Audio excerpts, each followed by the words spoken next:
I'm Amy Jo Martin. Welcome to the Why Not Now show.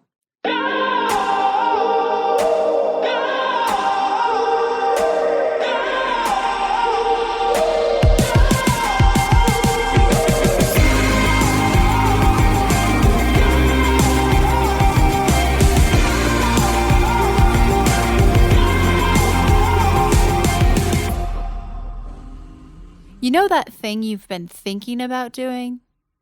Yeah, that one. Why not now? Have you ever actually taken the time to ask yourself, what's stopping me? Let's talk it through. This is your chance to give that idea the attention it deserves and take action.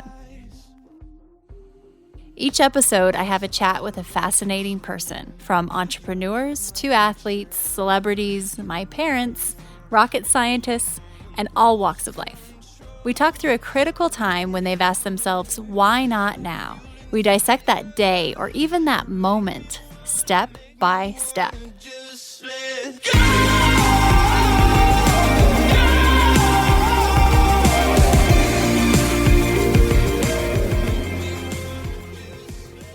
So who the heck am I and why am I doing this? Well, I'm an entrepreneur, New York Times bestselling author, rookie researcher, and I'm simply a curious person. I've spent the last 15 years around professional why-notters. This show was created because I believe the world will be a better place if more of us start asking ourselves, why not now? And not just ask the question, but understand how to take action. And we're not talking kittens and unicorns here. You've already done the dreaming. Now it's time for the doing.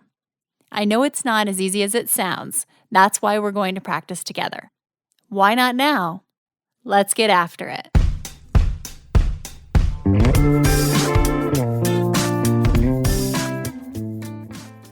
Today, I chat with my buddy Simon Sinek. He's an author, speaker, consultant. His TED Talk has 27 million views, and he helps people find their why. He helped me find my why, and we talk about that on the show. We also talk about how young is too young to find your why, and a lot of other interesting things. Simon is brilliant, and I really look forward to hearing your thoughts on our conversation and what you think about your own why. Being able to design my own day and do it in the most efficient way is a non-negotiable for me.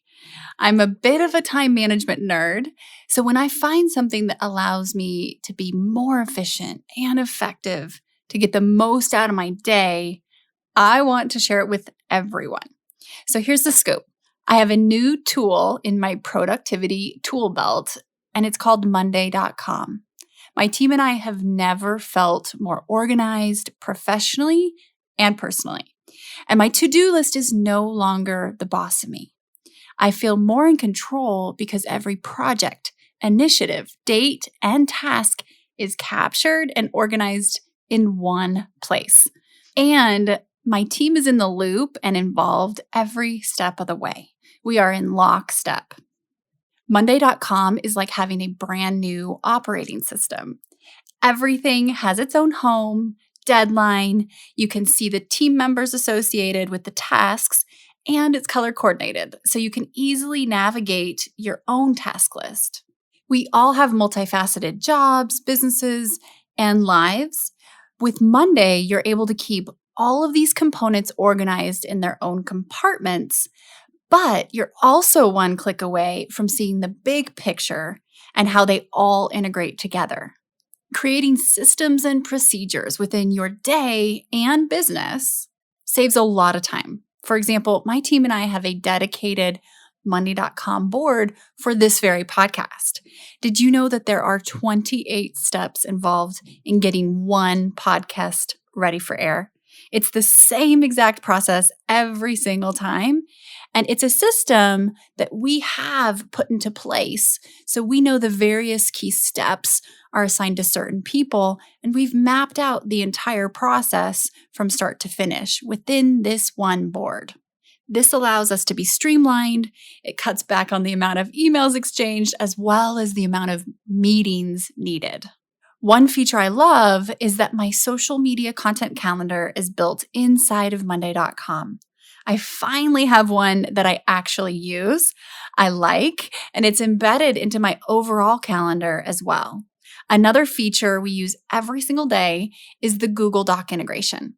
You know I love a good spreadsheet. I can pull them into Monday.com and edit them right there versus having 97 tabs open on my computer, which is extremely distracting and inefficient.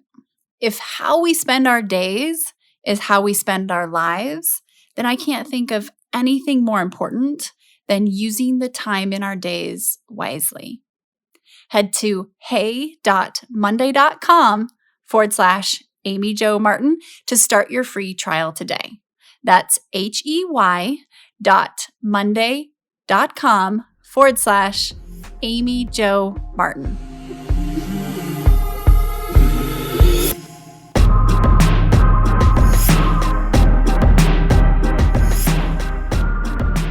So welcome to the show, Simon. I am excited to have you on today. How are you doing? I'm great. It's nice to be here. Let's get to your first why not now question. So there's no doubt about it. You have had a lot of why not now points in your life, and you are what I call kind of a professional why notter. Can you think of a time when you had been thinking about doing something for a long time, and then you thought to yourself, okay, this is it. Why not now? And talk us through not only what that was, but how you took the first step and what it looked like and what was going through your mind. Well, I think I've been very lucky in the sense that a lot of my why not now experiences were kind of like I couldn't say no. I guess I could have, but momentum was involved. In other words, I remember I had this idea. I believe it or not, I had a bunch of years ago. I had a meeting with the Bahraini Ambassador to the United States. I don't ask me how I found it. It was a complete accident. There was no TED Talk. There was no book. I just found myself in this weird meeting, and I was sharing ideas about some of the things they could do in Iraq. This is long ago, to unify the population. And the ambassador got so excited. He said, have you shared this with the Iraqi ambassador? And I'm sitting there going, are you kidding me? Like, I don't even know how I got myself here, And I'm like, no, I don't know the Iraqi ambassador. And so he stands up and he walks over to his desk and he calls the Iraqi ambassador. And he says, you got to hear this idea. And then he comes back to me and says, here's the phone number, call his office, go see him tomorrow. And so, I didn't have any assistance or help or team. It was me. I was chief cook and bottle washer and did everything. And so I called and I made an appointment at the Iraqi embassy. And I remember I was in a suit, which, that should tell you how long ago this was. And I was sitting in the back of a taxi going to the Iraqi embassy. And I remember being unbelievably nervous. But the point is like the wheels were set in motion, and I remember having a conversation with myself in the back of the taxi. I remember being super nervous. And I remember thinking to myself, you have a choice to make here, which is if you get intimidated by this, if you can't relax, then this is going to be a one-off experience and you'll never do anything like this again. I said, or you can get used to this and just accept that this is going to be your life from now on. You're going to start having a surreal, crazy life, and you got to get used to this, the fact that this is your life now. And so for me, I guess the why not experience was the acceptance of the momentum, the acceptance of the fact that there will be wheels set in motion, that I can choose to stay on the train or jump off the train. So mine wasn't about jumping on the train. Mine was about staying on it or choosing to jump off. And I remember the distinct conversation. I remember everything about that day. It was so seminal that I had to learn to accept the ride. And the rest, as they say, is history. Wow. And you had that conversation with yourself, and you had the self-awareness, I guess, to know what to say and question yourself. Do you find that you've been practicing that over years, and that's been something that you worked up to be able to know I need to have this conversation with myself and need to decide? I think it came more from being the advice giver to friends. Mm-hmm. I remember, that friends would come to me saying, I have this opportunity, but I don't know if I should take it. And I remember being the one giving the advice, going, what do you have to lose? So, you fail and maybe you lose a bit of money and you lose a bit of time. Maybe you're humiliated. Like, you got to try. Like, I remember being the one giving the advice to friends on a regular basis. And so sometimes I think we often give better advice than we follow, and we give good advice to our friends and then we don't follow our own advice. And I think the impetus I don't think it was so much self-awareness. I think I found myself in a situation that I would have given me the advice to just say thank you, be grateful for the ridiculous situation I find myself in, and just enjoy the journey. And I found myself forced to take my own advice. I don't think it's anything. I think it was as simple as that, to be honest. And when we met a few years ago, I was going through probably one of the rockiest times in my life with a divorce. It was just overcapacity as it related to my career and travel, having some health issues. And quite frankly, I didn't really like myself that much. And the outside didn't match the inside. And you helped me talk through my why, which I'm forever grateful for. And we'll definitely talk more about that in a minute. But after we had lunch, you walked me over to the bookstore nearby and you bought me 2 copies of Man's Searching for Meaning by Viktor Frankl. One for me, and you gave me another one to give to someone else, which since then I have done that. And a lot of times I get it back so I can re-gift it again. Why did you do that? And what does that book mean to you? I think it's, people always say, if you could recommend one book, and that's the book I recommend. Mm-hmm. It's a profoundly simple idea told under extreme circumstances. And Viktor Frankl is a Holocaust survivor. This is not a Holocaust account, as you know. But when he was shipped off to Auschwitz, I think at the age of 13 or something, 14, something like that, he was confronted with this reality that all of these people who were facing the same horror, some had the will to live and some didn't. And he couldn't understand why everyone who faced the same horrible circumstances, why some had a sense of optimism and some had a sense of pessimism. And one of his conclusions was, we cannot control the circumstances around us. All that we can control is our attitude. And that's great advice to give to somebody in a job or who's got some family issues, but they can always find a way to dismiss the advice. Yeah, but. And so when it's told through the eyes of the Holocaust, mm-hmm. It's like there's nothing going on in your life that you can rationalize dismissing this good advice if that was the thing that saved his life and the life of many others, the lives of many others. And so it's just a profoundly simple idea told through such extreme and exaggerated circumstances that it makes the lesson that much more profound, I think.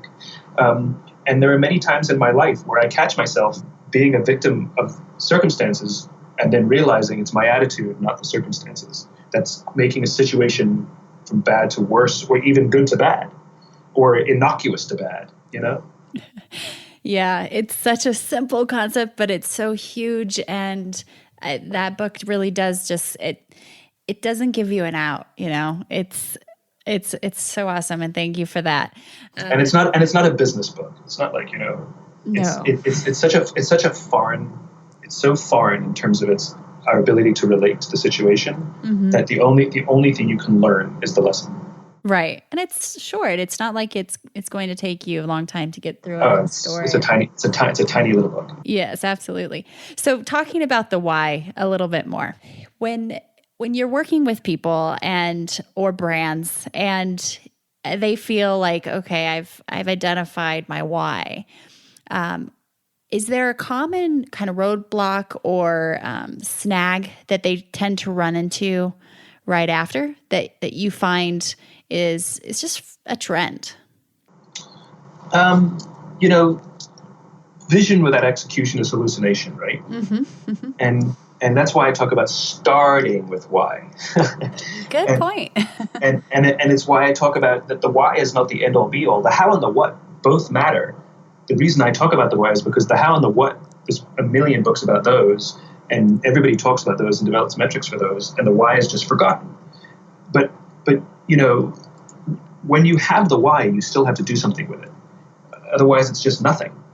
And so I think the biggest obstacle is, I think people often think that it's like this magical bullet, that once they come to this why, all of a sudden all their problems get solved. And nothing could be further from the truth. Mm-hmm. All it is a blueprint. It's like you can imagine a house that you want to live in, And you can build something that'll probably be unbelievably unstable, or it'll look good for the short term. But if I can give you a blueprint for really strong construction with a really solid foundation, it could be the most incredible house that will offer you comfort and safety for the rest of your life. The problem is you have to build it. And so the why is a blueprint. And some people take the blueprint and they do nothing with it. Or they put it on a shelf and say, I found something cheaper and quicker. I got this caravan. And who am I to say that they shouldn't? All I can do is help provide the tool. And I can offer guidance on how to use the tool. But they're the ones that have to build it. And I think a lot of people, if there's any obstacle, it's people don't realize that living a life based on why, or building a business based on why, is a lot of work, and it's a higher standard. If you don't start with why, it's a lower standard. It's easier, It's why a lot of companies don't do it. It is actually easier. Yeah, absolutely. That's the numbers. I was searching for something in my case. I wanted so badly to have this thing and to find it and then to be on my merry way. And I remember this conversation that we had as far as you said, no, that's not exactly how this works. Like, you can't just go get a tattoo on your arm and say, that's my why. Even though eventually I did end up getting the tattoo. But I think what's happened for me, and I realize this must be it, is that even when I get busy, distracted, off course, I find my why keeps coming back to me. It keeps surfacing, it's tugging at me, kind of like almost a boomerang that won't go away. And I'm thankful for that, because it's not like it was smooth sailing after we had our lunch that day and all of a sudden I figured it out and, the angels were singing. It's more of a practice for sure. And it's like exercise, right? Mm-hmm. You can go to the gym and you'll come home and you'll see nothing. And you'll go to the gym the next day and you'll come home and see nothing. And I showed you how to use all the equipment, and I told you why exercise is important. And you totally believe in it. You know how it works. But if you don't actually go to the gym every day, and the problem is when you start going to the gym, it really hurts. You're in pain. And so there is a short-term struggle that you actually have to get through to start with why. But the good news is you build momentum, and the pain goes away, and it gets easier and easier, and you start to, take the lessons you learn and come up with your own exercises and your own way of doing it. And once you get the momentum, there's just no turning back. And and you talk about the boomerangs. Like, we all take time up from the gym, and we get into this lazy habit of not going to the gym, and then something kicks us in the ass. You're like, oh, it's such a beautiful spring day, and I'm going for a run, and you're like, oh, I miss this, Mm-hmm. And it's the same thing. It's, of course we all fall out of it every now and then. We're all human. And surrounding yourself with people and actually physically writing messages, like on my bathroom mirror, it says, today you will inspire someone, written in my own handwriting. And so every morning when I wake up, I read it. I stand there and brush my teeth, and, I've never wiped it off. It says, today you will inspire someone. So with this reminder that you have daily, do whys change over time? No, they're fixed. Your why is fully formed. Our whys are fully formed by the time we're in our probably mid to late teens. A why is the sum total of who we are. It's sum total of the experiences we had, the values we had instilled in us, and the way our parents raised us. So you are who you are, and the rest of your life is simply an opportunity to live in balance with your why or not. Tragedy does not create a why. It provides an opportunity for a why to come to life, where perhaps it hadn't had one before. But you are who you are, and you can't change who you are. You can be a better version of yourself. You can get rid of the things that are making you not who you are. Most of us spend our lives lying, hiding, and faking. Whether it's lying, hiding, and faking who we truly are, how we truly feel. We lie, hide, and fake about our knowledge, our capabilities, how self-confident we are in situations. We lie, hide, and fake about being in control when we're not, about being successful when we don't feel it, about knowing how to lead when we don't. And when you know why, it is who you are. And there's so much talk about, quote unquote, being authentic, to the point where it's like it's lost its meaning. And authenticity means this is who you are, and there's no changing who you are. The very notion that a why is changeable is in itself inauthentic. That's and I think that's when I realized I think I've stumbled upon the true, correct, accurate why. And really, because for a while I was like, for sure, this is it. But I also knew that I wanted to believe it because I wanted something. And then over time, there's no doubt in my mind. But as we go through our lives, our passions change. But what I'm hearing you say is our whys don't change. That is the constant, more of that purpose. The manner in which we may seek it out, the manner in which we may engage with it, the manner in which we may bring it to life may change, but who you are is the same thing, Gotcha. I mean, I don't have to only like movies from the 1980s because I grew up in the 1980s. I can like movies from today as well. It's like the world around us adapts, and I find the things that I like and help reflect who I am. Have you ever had an experience in helping kids with their why? The youngest person I've done it with is 16. And how did that go?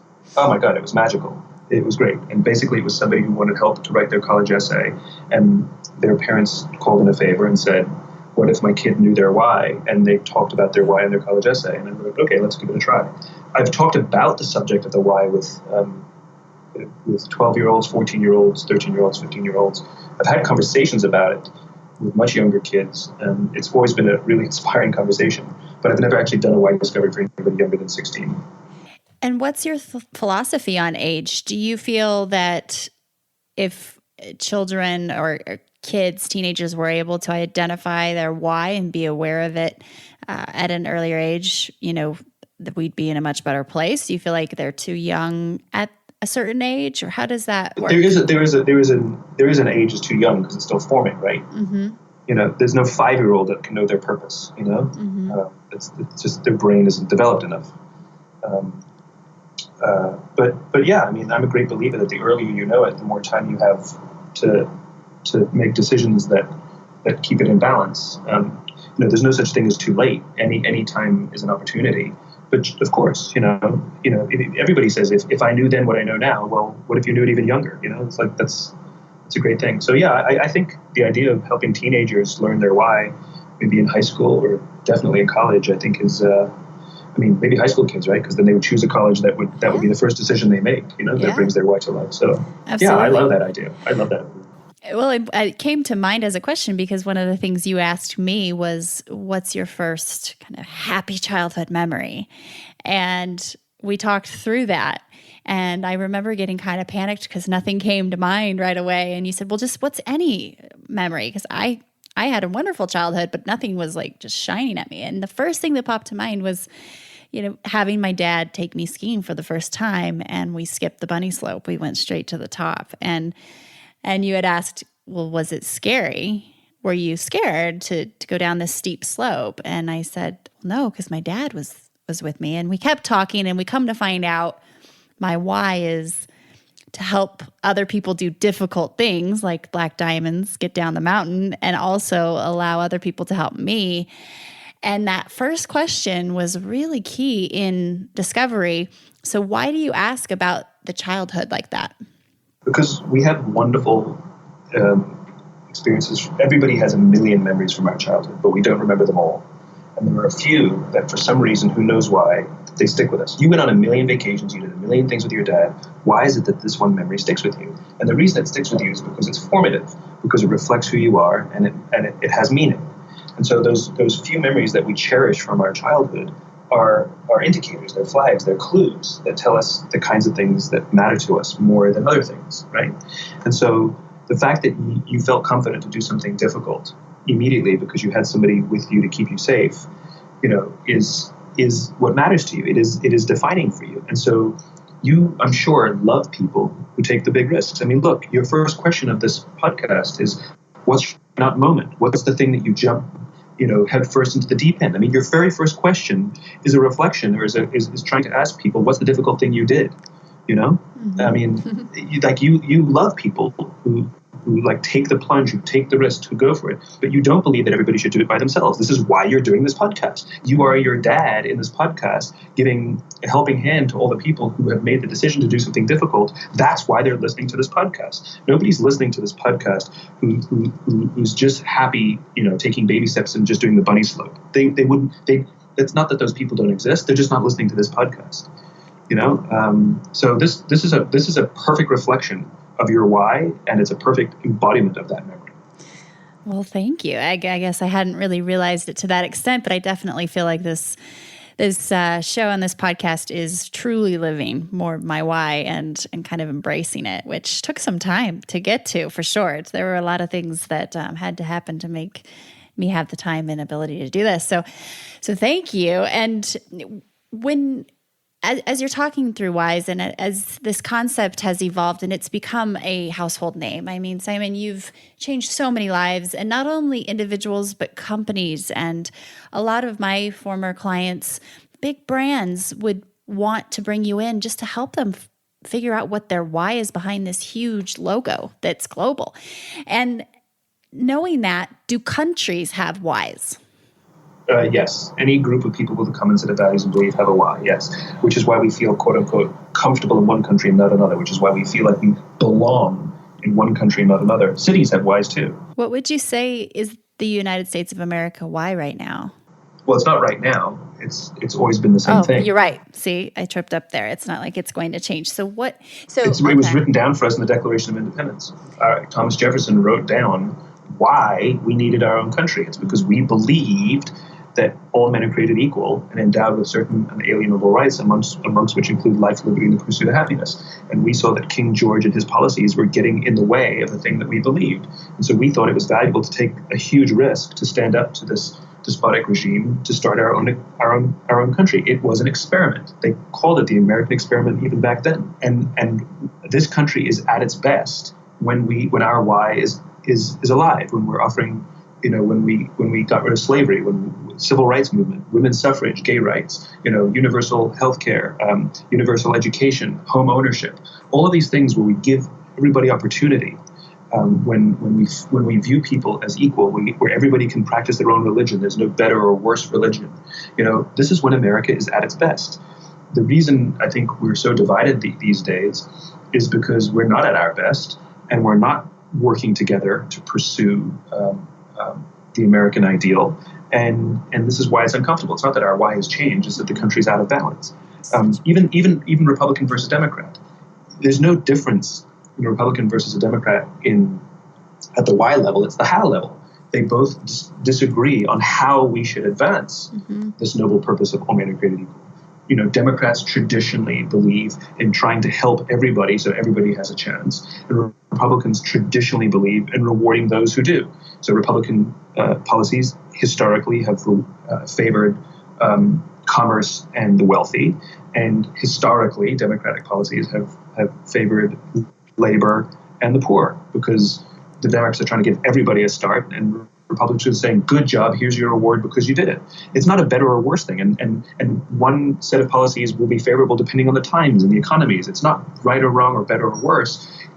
But they're both trying to pursue the same thing. So as we are deciding who we want to vote for and candidates, not just presidential, but across the board for any kind of public office, would you say a good strategy or philosophy for that would be to look at the country's why and try to align it with the candidate that you feel has a similar why, or has is going to bring that out more? Or is it more of think of your own why and how aligned are you with that candidate? I mean, number one is we want a candidate with a belief that they stand for something versus stand against something, right? It's very, very easy to rally people against something. And it's very, very easy to scare people into doing things. It's much more difficult to inspire people to join something and to have a vision of a future that does not yet exist. We're very, very tangibly driven animals, so the more tangible we can make things, the better. And so this is why manipulation is more powerful, or sometimes more expedient than inspiration, is because I can point to something and it's tangible. I can talk about what we're against. So look at Egypt as a perfect example. During the Arab Spring, when they rose up against Hosni Mubarak, this evil dictator, everybody agreed on what they were against, right? Everybody rallied together and came together against the same thing, not him. They wanted Mubarak out. And guess what happened? They got exactly what they wanted. And now the country's a mess because nobody was leading the movement to say what they were for. It's the same as if we said King George out of America, but we never wrote down what we stood for. It wouldn't have worked. And if you go read the Declaration of Independence, it's such a magical document because we don't start with why we want King George out. We start with what we believe. Mm-hmm. And then later we get to the fact that we want King George out, right? So it's very easy to rally people against something, but be careful what you wish for, because what if you get it and then what? This is one of the reasons why the 99% movement failed, because they could all rally people to show up against something. They were against the banks, they're against income inequality, but they couldn't say what they were for. Then what? Mm-hmm. Then what? Mm-hmm. Then what? Solution. So what happens next? Yeah. So because how do you make decisions if you don't know what you're trying to pursue? And you can't pursue against something. Or we're trying to pursue that the rich, more evenly distribute their income. That's not what you stand for. What you're talking about is opportunity. What you're talking about is a level playing field. What you're talking about is more fairness built into the system. That's what you stand for. But that's not what they were talking about. They were talking about being against. We're going to take a quick break and we'll be right back. I'm hopping in here to tell you about a new discovery of mine. I'm in love, and let me tell you, I've fallen hard. We all like our caffeine in the morning. I look forward to that first, second, and fifth cup of coffee in the morning, but now I exclusively drink super coffee. I'm such a fan that I actually invested in the company, the team, and their culture. The love for what I do every day makes me jump out of bed in the morning, but super coffee truly fuels that fire. It's fueled with positive energy, from the ingredients they use to their brand promise. Super coffee removes the negatives like sugar and adds the positives like MCT oil and protein so that you can maximize your day. I have an embarrassing secret. I used to be addicted to diet soda. I'd roll out of bed and pop open a can before my eyes were even fully open. I had never been a huge coffee drinker, but when I gave up diet soda on July 12th, 2015, yes, the moment deserves an anniversary. It was a big deal. I needed another caffeine source at that point.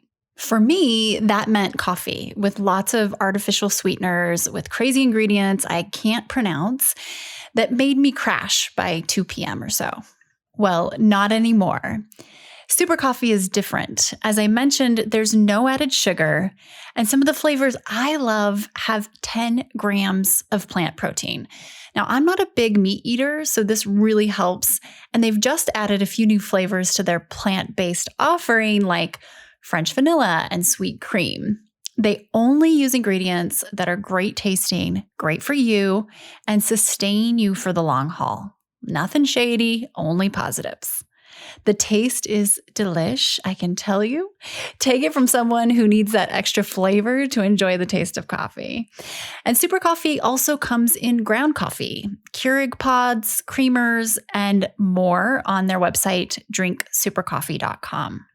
One of the things my team and I love most is that on drinksupercoffee.com, you can shop Super Coffee's wide variety of products based on your dietary needs, including gluten-free, plant-based, Whole30, keto, or even vegan, right there on their website. There's something for everyone. While you're on the site, go ahead and stock up because Super Coffee is hooking up Why Not Now listeners with a 25% discount. Head to supercoffee.com and use the code Why Not Now for your 25% discount on all products.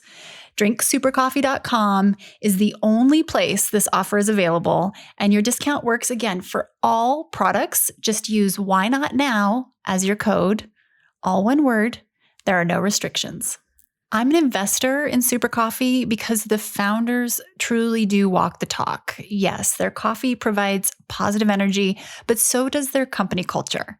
Their founders are 3 brothers who share a work hard and be nice to people mentality, and they spread that throughout their culture at Super Coffee. They know the importance of having diverse perspectives at the leadership level, and you know I'm a fan of elevating women in leadership. In fact, one of my Renegade Accelerator grads, Jamie Christ, is one of those women. So once that positive energy arrives on your doorstep, hit me up on social at Amy Jo Martin and show me what flavors and products you went with. And bonus points if you try one of their seasonal blends.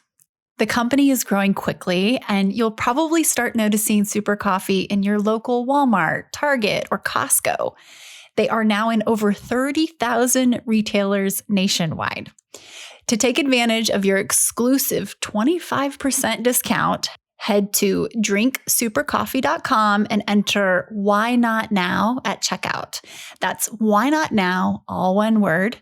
drinksupercoffee.com is the only place this offer is available, and your discount works for all products, no restrictions.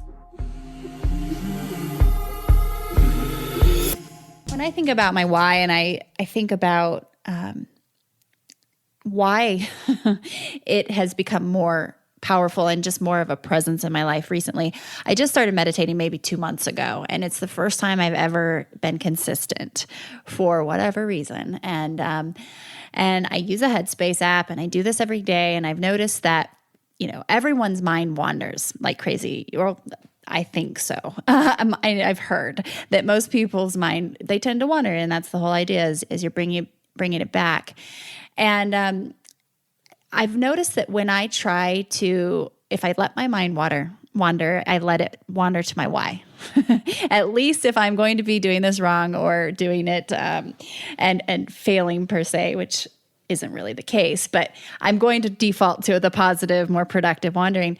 Have you had any thoughts on the relationship between meditation and why? Well, we are obsessed in this country with this idea of productivity. And we seem to believe that being productive means filling every moment with doing something, right? So God forbid we should even walk from A to B without being on our phones replying to emails. Heavens forbid that, we should take a subway or a train ride without having our heads down, writing something, right? And the idea of letting your mind wander. When do you think ideas happen? Do you think ideas happen? Do you think you're struck with great ideas, when we're replying to emails and going through our inboxes? Of course not. Our ideas happen when we go for a run, when we're lying in bed, when we're staring out the window on a long drive, when we are standing in the shower. We have our great ideas when we give our minds opportunities to wander. And this is a very biological thing, which is when we go into the quote unquote brainstorming session, what we're doing is we're accessing our neocortex, our conscious brains, right? Our quote unquote expertise. And our conscious brains have access to the equivalent of about 2 feet of information around us. So when we put all of our best ideas on the wall during the brainstorming session, we're accessing about 2 feet of information around us. Our limbic brains, which is our subconscious brain, it has access to about 11 acres of information. So every conversation, every movie, every book we've ever read, everything is filed away somewhere. And the value of the brainstorming session is not to come up with the answer. The value of the brainstorming session is to ask the question, because our minds won't solve problems that haven't been posed. It won't answer questions that haven't been asked, right? So once the question is asked, our minds will continue to quote unquote think, or thinking is really conscious. So let's call it wonder. Our minds will continue to wonder about W-A-N-D-E, right? Or W-O-N-D-E-R in this case, will wonder about this problem. And so when you're standing in the shower, you don't even realize your mind was engaged. The idea seems to pop out of nowhere and just smack you in the head and be like, oh my God, that's the solution. And you come to work and be like, okay, I have the solution. I had it, and it came up with the idea in the shower this morning, right? And so I'm a great believer in the brainstorming session to ask the question, but don't expect to have the solution that day. Ask the question, and then a week or 2 weeks later, just watch what happens and wait. It's how I write books too, which is my mind. I don't come up with ideas based on nothing. I pose to myself very, very difficult questions. Where do trust and cooperation come from? And then every book, every movie, every conversation I have, all of a sudden I become hyper aware, and I start seeing patterns, and I start paying attention to things I wasn't paying attention to before. And I'll be standing in my bathroom brushing my teeth, and I'll just start having crazy ideas to solve this problem, right? Or to answer this question. And so if we don't give our minds time to just wander, W-A-N-D-E-R, now we are literally forcing our conscious brains to solve all the problems, which is stupid. So go for a walk, go for dinner. When your friend goes to the bathroom when you're at dinner for them, don't pull your phone out. Why don't you just look around a restaurant for 5 minutes. Like, you don't have to be engaged all moments of all days, because you will have ideas. You'll see somebody walk across, do something, say something. You'll be like, oh my God, that's it, right? We cannot have innovation and great ideas if we're not allowing our limbic brains, our subconscious brains, to help us solve the problems that we face.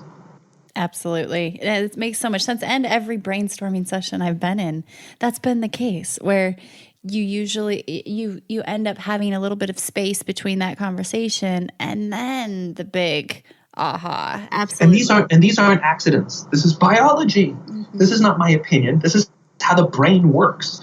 And what we're doing in our modern day and age by forcing our brains to be engaged in neocortical or rational activities all moments of all days, we're disallowing our brains to be at their natural best. Yeah. It's our fault that there's no innovation in our companies. It's our fault that we struggle to solve difficult problems. Do you meditate, Simon? I do. You do? And have you always, since the start of why, and when you really kind of started this, have you been meditating since then? My practice is inconsistent, but I'm aware of its value. And when I do it, I'm always better for it, and I always love it. But I'm also aware of allowing myself space. So I'm a great believer in going for walks. Mm-hmm. Is that formal meditation? No, but I'm a great believer in it. I'm a great believer in going out for dinner and not bringing my phone with me. So I literally will leave my phone at home when I go out for dinner with my friends. Like, who am I calling, right? Mm-hmm. I'm with my friends. I don't need to text anybody. I'm with my friends. Mm-hmm. Present. And sometimes what happens is somebody will go to the bathroom and I literally have to sit and stare at a room because everybody else is on their phone. Because I don't have and it really makes me upset how many people are on their phone while they're with somebody. And I always look over, they're on Facebook or they're tweeting or they're texting someone. And I don't mind using your phone for a few minutes. I mean, it's okay, but I'll look over to couples or friends sitting next to me in restaurants, and they'll be on their phones for 20, 30, 40 minutes at a time without looking up. That happened to us once. We were in New York City, and there was this woman and her daughter. They both, one had an iPad, one was on an iPhone, and they didn't talk to each other the whole dinner. And it's so common, yeah. And then the mother wonders why she has a weak relationship with her daughter. Right. Like, I have an idea. I do too. So we talked about why not now in the past. What about the future? Is there something you've been considering doing that you haven't done yet? Maybe something you've been thinking about a long time. It could be something new, but is it something that it's time to get your why not now on? I mean, of course. The answer is of course. For me, I'm kind of an idiot. Sort of like I can have a big idea, but I have no clue where to start. And so for me, the challenge is I'm okay with the why not now. And the question is, where am I going to start and how am I going to start? And so right. What I tend to do is I go into these modes where I want to start. It's more frustration than why not now, because I'm itching, but I don't know who can help me. And so I sometimes it takes weeks, sometimes it takes months, and sometimes it takes longer, where I'm just waiting for the right person or the right opportunity, and then I lunge at it. So there's a couple why not nows that I'm dealing with right now, and one of them, like, I just met somebody recently. He's actually an old friend, but we were talking about like something that he's doing. I'm like, oh my God, this could totally do this. This could help me. Oh my God. I got so excited that this is my opportunity. So it's, for me, the why not now moments are not the issue necessarily, but it's knowing when and how to start. Those are the things I struggle with. And that's exactly what, this is for. It's not necessarily the dreaming or the, I want to do this big, I'm ready, kittens and unicorns. It's the literal, tangible. Okay, what is your first step? So in those cases, do you tend to find people to help you map it out and say, okay, Simon, we're going to break this down. This is what you're doing tomorrow. This is what you're doing the next day, and kind of work through that one thing at a time list? It's really just sort of staying aware. It's for me it's not really the one thing at a time. It's knowing the starting point. Like, I know there's process. Like, I'm very comfortable in structure and process. I need somebody's help to help me build the structure and the process. So it's not that I know all the theory about, yes, you do this and you find the first step. I know all of that stuff, but it's sometimes I just need somebody to say to me, here's the place to start, and be like, I'm good, thank you very much. Gotcha. So just what is it? Like I said, I'm an idiot, Yeah. I don't think you have too many people that would agree with you on that. If anyone at No, all. they don't know me. Well, they must know something given what you've been able to do and provide. Yeah, but hold on. I did it because of the generosity and help of a lot of other people. If you left me to my own devices, everything that I've accomplished today would be zero. It would be fits and starts. It would be little bits. It would not be anything that I've done now. Well, we all have choices, and you've made choices to take that help and that generosity into certain directions. I'll take credit for that. I'll take credit for the fact that I am willing to ask for help, and I'm willing to accept it when it's asked, when it's offered.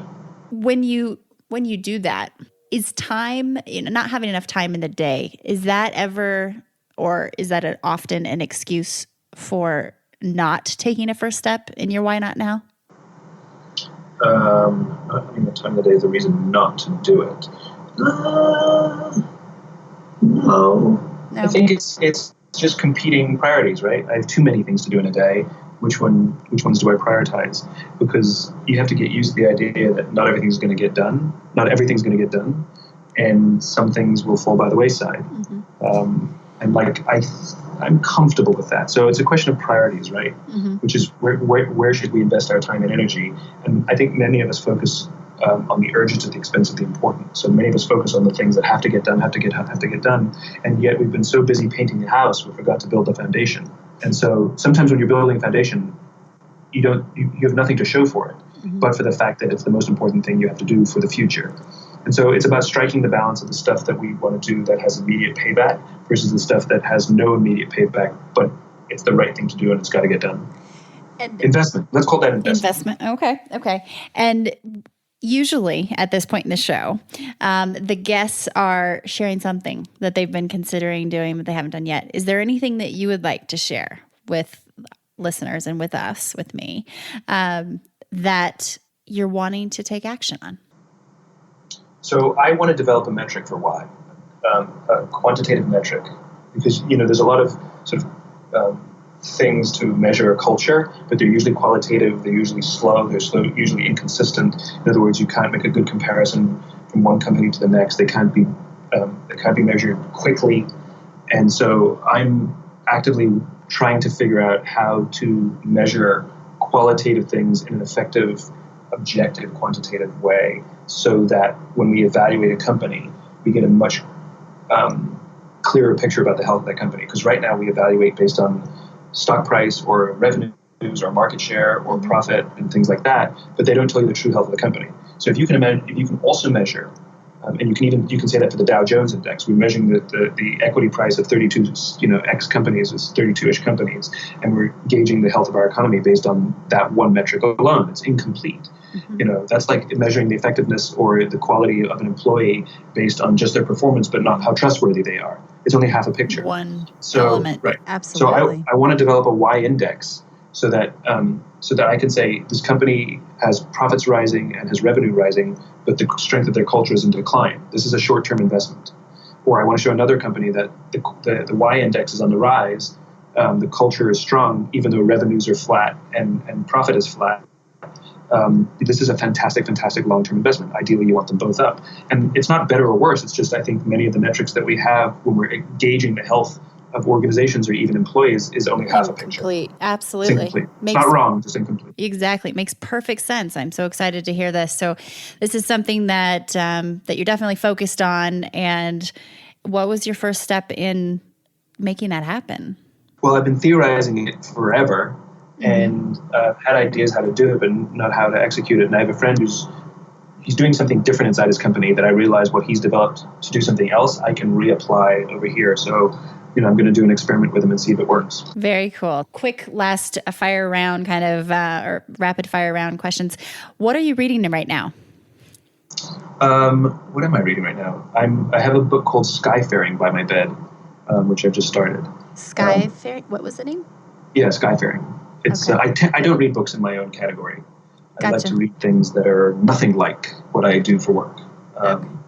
So so it's a book about it's by a British Airways 747 pilot who just talks about the love and joy of what it means to be a pilot and flying. Makes a lot of sense with your love of aviation. And Yep. and I haven't actually asked any of these questions, but because we're running out of time, but the amount of work that you've done with the military and the mentions in your first two books and also your just in general has been really inspiring and such a cool way for, I think, people to think about companies and your analogies. Absolutely.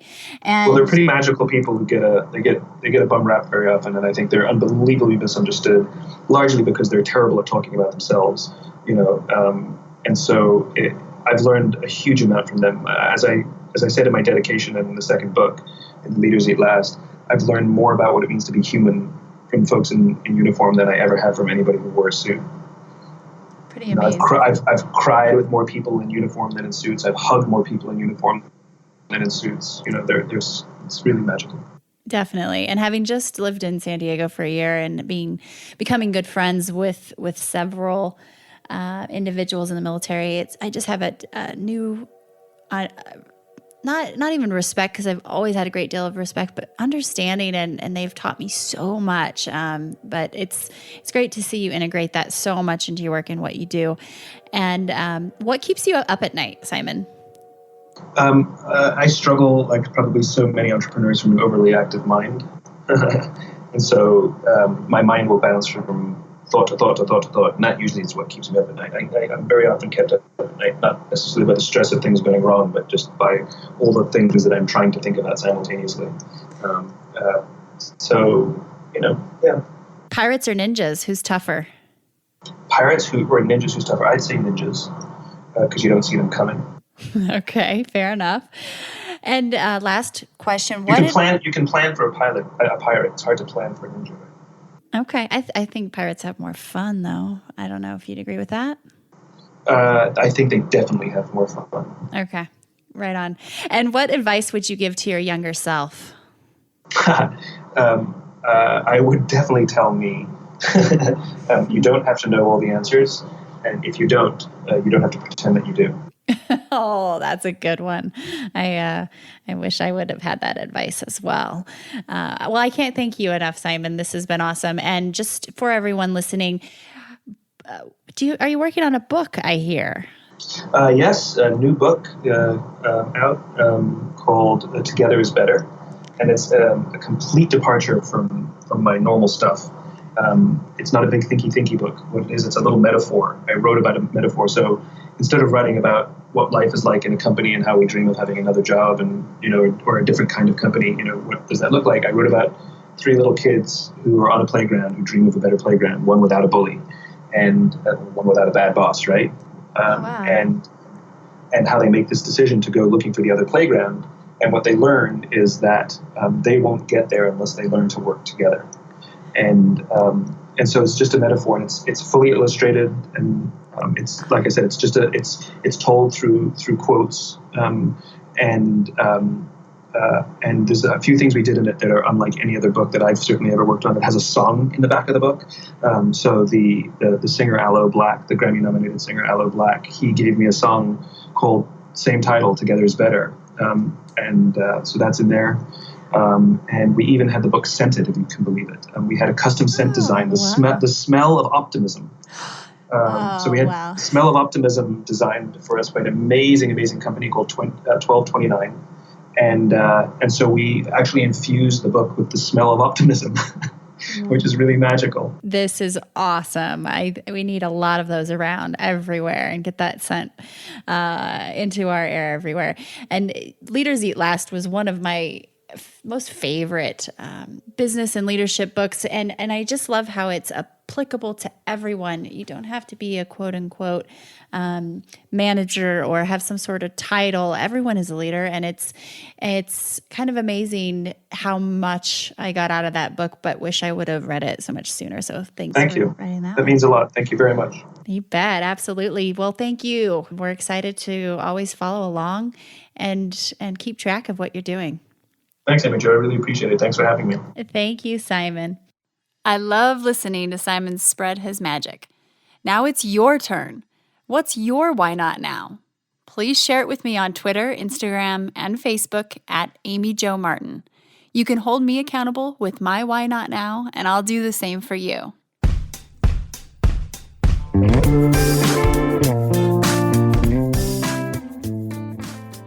Hey everyone, thanks for listening to the show.